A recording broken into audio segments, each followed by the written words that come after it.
right, I'm joined now by the Controller General of Customs, Bashir Adeniyi. Thank you so much for joining us on Newsnight. Good to see you again. Thank you. Well, congratulations would be very much in order. I mean, you are achieving your target for 2024 in terms of revenue projection, 5 trillion naira in 1 year, and you still have about a month to go. I mean, how were you able to achieve this feat? Well, first off, the conference that we had today was about our partners, so partnerships in all ramifications. And one of our major partners in the delivery of our mandates is the Nigerian Army. And of course, we cannot but remember with heavy hearts the development in the Nigerian Army, where we had the Chief of Army Staff who unfortunately left us tragically about a week ago. And it's with heavy hearts that we recall the memories, the beautiful memories that he left for us in terms of his belief in collaboration, in terms of his belief in working together towards the set objectives of national security. We all know that he's somebody who loved his job very passionately, and he was, a very passionate person about Nigeria and about the brand, the military brand. May his soul rest in perfect peace. So amen to that. Yeah, so we felt that we could achieve more when we cooperate, when we collaborate with others. And this was the theme that we explored during the conference. And this was our story in the last 1 year, working with all our partners, doing things that we can get done, much more easily, with others, with the cooperation and collaboration of other stakeholders, of other partners. So that was our story in 2024, and we're happy that we were able to eat our cake and have it. That's quite interesting. Not many people can actually get away with that. In terms of specific areas of collaboration, do you want to break it down a little more so that we can understand, how you're able to achieve this? And I mean, you talk about the need to engage your traditional partners and new ones. Who are those new ones that are coming on board, and of course, the ones who've been there? About this period last year, we had the 2023 Controller General of Customs Conference, and we brought together all our stakeholders in Lagos, and there were a lot of decisions, agreements, commitments that we entered to with them, and we believe that we could only achieve some of the set targets we've made for ourselves if we work and collaborated with them. I give you an example. The organized private sector. Most of the time, the complaints that they've always had is that they did not have a customs administration that listened to them, that take on their problems up front. So we built our response around their concerns. We identified where their shoe pinches, and we were able to address a number of the issues raised by the organized private sector. And the central thrust of this is a mindset, of customs, changing from that of a revenue generating agency to that of a trade facilitator.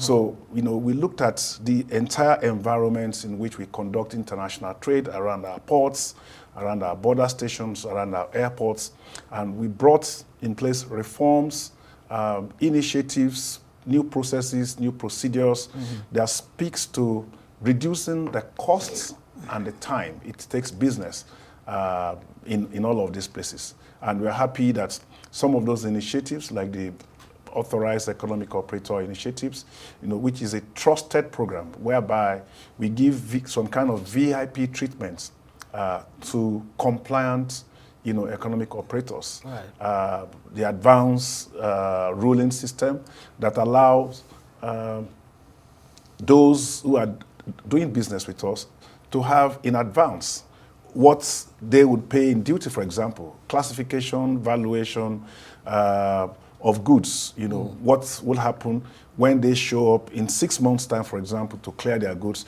So to give them some level of predictability in their business so they'll be able to plan their stock and all of that. So these are some of the initiatives that we put in place. And our experience has shown that, when we do this, it has a way of increasing the turnover of business, and then, it translates into higher duty. Let me raise a point before I come to the issue of AfCFTA and how the Nigeria Customs Service is making sure that, Nigeria is benefiting from this agreement. The issue of car dealers, we're hearing more and more that fewer cars that you would refer to as, fairly used or Tokumbo or Belgium are coming into Nigeria. And like it's always been before now, where importers would rather go to neighboring African countries, like Togo and what have you. What is the customs doing, to help these people? And that's also what I was talking about in terms of facilitating business. We have some Nigerians whose business it is to bring those vehicles. And in the course of the year, we realized that so many of these vehicles are in Nigeria. And they were smuggled into the country through illegal routes, and we were living with that fact that over the years, since we closed our borders, some of them, in spite of the closure, they still find their ways into the market. And we know that some of the owners of these vehicles would rather want to be on the right side of the law. So what we did was to go and secure approval from the Honorable Minister of Finance, to let him know that, well, this is the reality that we met on ground when I became Controller General of Customs. These vehicles are on the road anyway. They are driving them, and government is not deriving any revenue from them. And we have so many of them who would rather want to approach customs and pay the right duty if they have the opportunity. So we got approval for that gesture, and we opened a window for owners of those vehicles, and for about 3 or 4 months in 2024, the owners of such vehicles came forward, and they were able to pay duties and get, correct papers, validation for the imports that they have done. So this is one area of trade facilitation that we actually talked about. And let's stay on that. I mean, it's good to hear that there's some improvement as far as that's concerned. I mean, Nigeria Customs is a key player, when it comes to African free trade, continental free trade area agreement. How are you, what role are you playing to ensure that Nigeria actually, benefits from this agreement? At the heart of the implementation of any regional integration effort or any free trade common market effort is the rule of origin, because goods are traded within a geographically defined space. So this time we're talking of Africa. Yeah. And it's important that we understand all the parameters that we use to, determine the origin of these products. This is where customs comes in. So customs was, declared as the competent authority by the African Continental Free Trade Secretariat to determine the origin of the goods that are going to be traded under the common market agreement. So customs administrations all over the continent would be the authority that will issue the documentation, the validation that these are from this place and not from third countries outside of Africa. Right. So basically, this is the role that customs play to facilitate the process of issuance of that validation document, that certificate, and make sure that the processes for exportation are really, really streamlined. And I'm happy to say that we've started playing this role. We had the first shipment about 2 months ago from Lagos. One small and medium enterprises that deals with productions of shoes and bags, was the first beneficiary that exported products from Nigeria to Kenya. That's quite interesting. Hopefully, by this time next year, the figures would reflect in terms of the value that you're adding in that on that score. Now, I mean, you've surpassed the 5 trillion target.